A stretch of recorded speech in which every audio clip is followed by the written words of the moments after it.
तुम सोच सकते हो कि अगर मैं तुमसे कहूँ कि तुम्हारी ज़िंदगी का कोई मतलब नहीं है, आपके सारे सपने, आपकी मेहनत, आपका प्यार, आपका दर्द सब बेमानी है और आखिर में कुछ भी मैटर नहीं करता, तो आपको कैसा लगेगा?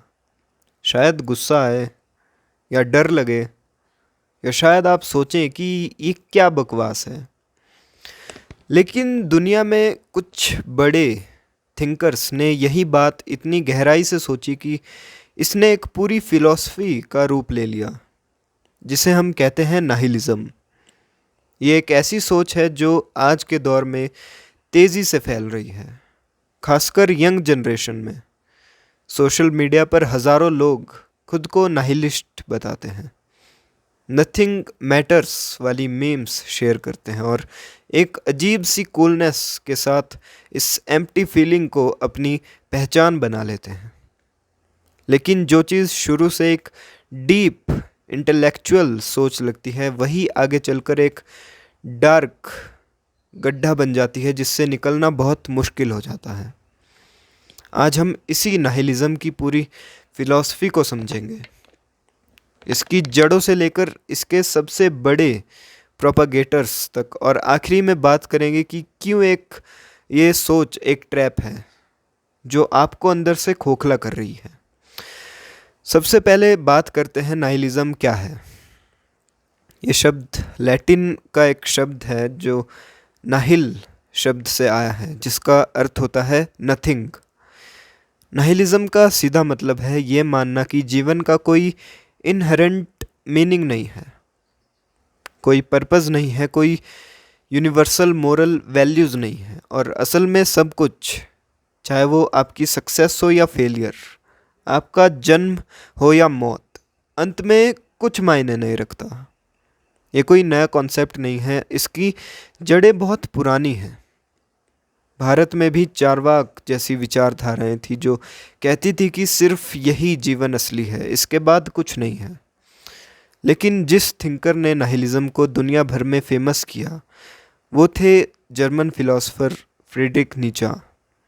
19वीं सदी में नीचा ने अपनी किताबों में लिखा कि गॉड इज़ डेड, यानी भगवान मर चुका है।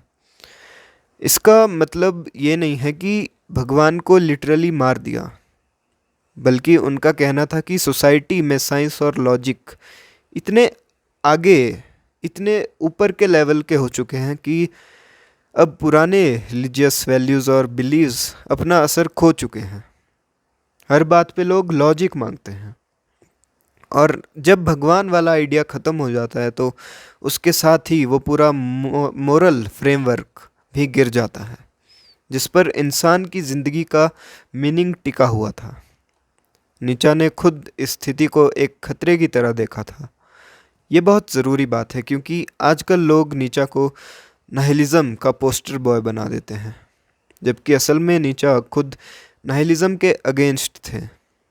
उन्होंने वार्निंग दी थी कि अगर इंसान ने भगवान और पुराने मोरल वैल्यूज़ खोने के बाद अपने खुद नए वैल्यूज़ नहीं बनाए, तो पूरी इंसानियत एक भयानक एम्प्टीनेस में गिर जाएगी, जिसे उन्होंने द अबिस, यानी एक अंतहीन गहरा गड्ढा कहा था। नीचा का मानना था कि नाहिलिज्म एक ऐसी बीमारी है जो एक सभ्यता को अंदर से खोखला कर सकती है, और इसका इलाज है कि इंसान खुद अपनी वैल्यूज़ बनाए, अपने अंदर की क्रिएटिव एनर्जी को पहचाने, जिसे उन्होंने विल टू पावर कहा, और एक ऐसा इंसान बने जो अपनी ज़िंदगी को खुद एक कलाकार की तरह गढ़े, जिसे उन्होंने उबरमेंश या ओवरमैन का नाम दिया। जैसे सुपरमैन होता है, वैसे ही उबरमेंश भी होता है। नाहिलिज्म को समझने के लिए इसे कुछ हिस्सों में बांटा जा सकता है। पहला है एग्जिस्टेंशियल नाहिलिज्म, जो कहता है कि लाइफ का कोई कॉमिक या यूनिवर्सल पर्पस नहीं है, हम बस एक बड़े यूनिवर्स में एक एक्सीडेंट की तरह पैदा हुए हैं। दूसरा है मोरल नाहिलिज्म, जो कहता है कि सही और गलत, अच्छा और बुरा, ये सब इंसानों के द्वारा बनाए हुए कॉन्सेप्ट्स हैं, इनकी कोई ऑब्जेक्टिव रियलिटी नहीं है। तीसरा है एपिस्टेमोलॉजिकल नाहिलिज्म, जो कहता है कि हम असल में कुछ भी सच में नहीं जान सकते, हर नॉलेज सब्जेक्टिव है। और चौथा है पॉलिटिकल नाहिलिज्म, जो मानता है कि मौजूदा सोशल और पॉलिटिकल स्ट्रक्चर्स का कोई मतलब नहीं है, इसलिए इन्हें पूरी तरह तोड़ देना चाहिए। इन सब में सबसे कॉमन और सबसे ज़्यादा डिस्कस होने वाला रूप है एग्जिस्टेंशियल नाइलिज्म, जो कहता है कि यूनिवर्स को हमारी कोई परवाह नहीं है, हम इस विशाल ब्रह्मांड में बस एक धूल का कण हैं, और चाहे हम कुछ भी कर लें आखिरी में सब कुछ मिट्टी में मिल जाएगा। अब यहाँ नाइलिज्म को दो और कॉन्सेप्ट्स से जोड़ा जाता है जिनमें फ़र्क समझना ज़रूरी है। एक है एग्जिस्टेंशियलिज्म, जिसके सबसे बड़े नाम हैं जीन पॉल सार्ट्र और एल्बर्ट कामू। एग्जिस्टेंशियलिज्म भी मानता है कि जीवन का कोई प्री डिफाइंड मीनिंग नहीं है, लेकिन ये कहता है कि इसी वजह से इंसान को आज़ादी मिलती है अपना खुद का मीनिंग बनाने की। यानी मीनिंग ऊपर से नहीं मिलता, लेकिन इंसान खुद उसे क्रिएट कर सकता है। दूसरा कॉन्सेप्ट है एब्सर्डिज्म, जिसे एल्बर्ट कामू ने अपनी फेमस किताब द मिथ ऑफ सिसिफस में एक्सप्लेन किया है। कामू कहते हैं कि इंसान हमेशा मीनिंग ढूंढता है, लेकिन यूनिवर्स चुप रहता है, कोई जवाब नहीं देता। और इसी टकराव को वे कहते हैं द एब्सर्ड। लेकिन कामू का सॉल्यूशन नाहिलिज्म की तरह होपलेस नहीं है, बल्कि वो कहते हैं कि इस एब्सर्डिटी को स्वीकार करके फिर भी पूरे दिल से जीना, यही असली रिबेलियन है, यही असली करेज है। उनका फेमस एग्जाम्पल है ग्रीक माइथोलॉजी का एक पात्र सिसिफस, जिसे सज़ा मिली थी कि वो एक पत्थर को हमेशा पहाड़ पर धकेलेगा और वो पत्थर हर बार लुढ़क कर वापस नीचे आ जाएगा। एक कभी ना ख़त्म होने वाला मीनिंगलेस काम। लेकिन कामू कहते हैं कि one must imagine Sisyphus happy, यानी हमें यह सोचना चाहिए कि सिसिफस उस पत्थर को ढकेलते हुए भी खुश हो सकता है, क्योंकि वही स्ट्रगल उसकी ज़िंदगी को भर देता है। तो अब सवाल आता है, अगर नाहिलिज्म इतनी लॉजिकल और डीप सोच है तो इसे ट्रैप क्यों कहा जा रहा है? यहीं से असली बात शुरू होती है। सबसे पहले प्रॉब्लम यह है कि नाहिलिज्म एक वन वे सोच है, यानी ये सिर्फ ये बताता है कि कुछ भी मीनिंगफुल नहीं है, लेकिन ये आगे का कोई रास्ता नहीं देता कि आगे क्या करना है।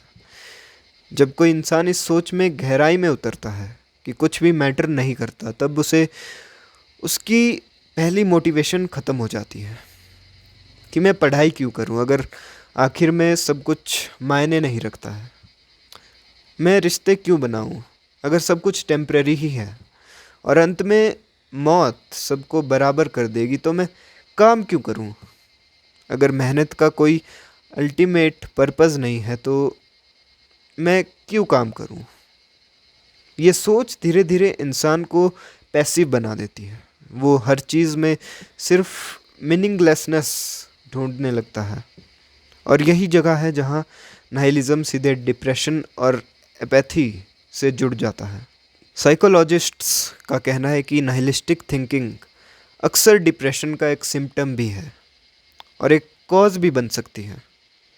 जब इंसान पहले से ही किसी मेंटल हेल्थ स्ट्रगल से गुज़र रहा है, तो नाहिलिज्म उसे एक फ़िलोसफिकल जस्टिफिकेशन दे देता है अपनी होपलेसनेस को। वो सोचता है कि मैं जो महसूस कर रहा हूँ वो सही है, क्योंकि एक्चुअली कुछ भी मैटर नहीं करता। और ये सोच उसे किसी भी तरह की हेल्प लेने से, किसी भी तरह की कोशिश करने से रोक देती है। ये बहुत ख़तरनाक साइकिल है, क्योंकि ये सफरिंग को नॉर्मलाइज कर देता है और उसे एक ज्ञान जैसा रूप दे देता है, जबकि असल में वो सिर्फ एक मेंटल ट्रैप है। दूसरी सबसे बड़ी प्रॉब्लम यह है कि नाहिलिज्म का इस्तेमाल अक्सर एक एक्सक्यूज़ की तरह किया जाता है। बहुत सारे लोग, खासकर आजकल के युवा, नथिंग मैटर्स वाली सोच को अपनाकर एक्चुअली अपनी जिम्मेदारियों से भागते हैं। वो कहते हैं कि चूँकि कुछ भी मीनिंगफुल नहीं है, इसलिए मेहनत करने की, अच्छे इंसान बनने की, किसी के लिए कुछ करने की कोई ज़रूरत नहीं है। ये एक तरह की इंटेलेक्चुअल लेज़ीनेस है, जो खुद को डीप फिलॉसफी का मास्क पहनाकर प्रेज़ेंट करती है। इतिहास में भी हमने देखा कि किस तरह मोरल नाहिलिज्म, यानी ये सोच कि अच्छा बुरा कुछ नहीं होता, बहुत खतरनाक विचारधाराओं की नींव बन चुकी है।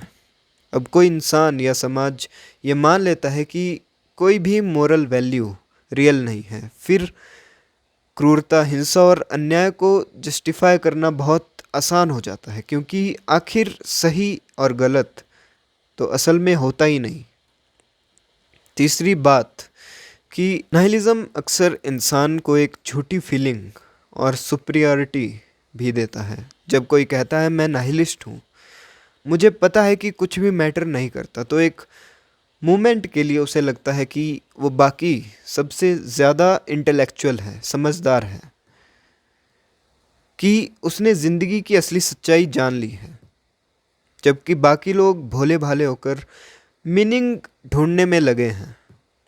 ये ईगो की एक स्नेकी तरकीब है जो सफरिंग को विजडम का मुखौटा पहनाकर प्रेजेंट करती है। लेकिन असल में सिर्फ ये कह देना कि कुछ मायने नहीं रखता कोई बहुत बड़ी अचीवमेंट नहीं है। ये तो हर बच्चा भी कभी ना कभी सोच लेता है। असली चैलेंज तो ये है कि मीनिंगलेसनेस को एक्सेप्ट करने के बाद भी एक मीनिंगफुल ज़िंदगी कैसे जिए। और यही वो हिस्सा है जो ज़्यादातर लोग नाहिलिज्म अपनाते वक्त स्किप कर देते हैं। यही वजह है कि खुद फ्रेडरिक नीचा, जिन्हें अक्सर नाहिलिज्म का जनक माना जाता है, वो असल में इसके सबसे बड़े क्रिटिक थे। उन्होंने साफ कहा था कि नाहिलिज्म एक ट्रांजिशनल स्टेज होनी चाहिए, एक पिट स्टॉप, ना कि फाइनल डेस्टिनेशन। उनका मानना था कि पुराने थोपे हुए वैल्यूज़ को तोड़ना ज़रूरी है, लेकिन उसके बाद खुद नए वैल्यूज़ बनाना और भी ज़्यादा ज़रूरी है। अगर आप सिर्फ तोड़ते रहें और कुछ नया ना बनाए तो आप हमेशा उस एम्प्टी गड्ढे में फंस के रह जाएंगे। यही नाइलिज्म का सबसे बड़ा डेंजर है। ये एक वन वे टिकट है। अगर आपने वापसी का रास्ता, यानी अपना खुद का मीनिंग बनाने का रास्ता नहीं खोजा, तो आप हमेशा के लिए उस खालीपन में अटके रहेंगे। हो सकता है कभी वापस भी ना आए। आज के दौर में इस ट्रैप का सबसे बड़ा शिकार बन रही है यंग जनरेशन, जो सोशल मीडिया पर इस nothing matters, life is pointless वाली एस्थेटिक को कूल समझती है। ये सोच डार्क ह्यूमर की शक्ल में मीम्स बनकर फैलती है और धीरे धीरे लोगों के दिमाग में बैठ जाती है, बिना उन्हें एहसास हुए कि वो एक्चुअली अपनी मेंटल हेल्थ को डैमेज कर रहे हैं। सच तो यह है कि इंसान को मीनिंग की ज़रूरत एवोल्यूशनरी रूप से है। हमारा ब्रेन पर्पस और कनेक्शन ढूंढने के लिए वायर्ड है, और जब हम जानबूझकर इस ज़रूरत को डिनाई करते हैं तो हमारा माइंड एक तरह के एग्जिस्टेंशियल क्राइसिस में चला जाता है, जिससे एंग्जाइटी, लोनलीनेस और होपलेसनेस बढ़ती है। तो इस ट्रैप से कैसे बचा जाए? सबसे पहली बात तो यह है, नाहिलिज्म की उस सच्चाई को एक्सेप्ट करना गलत नहीं है कि यूनिवर्स का कोई प्री रिटन स्क्रिप्ट नहीं है, लेकिन उस सच्चाई को अपनी फाइनल सोच मत बनाओ, बल्कि उसे एक स्टार्टिंग पॉइंट मानो।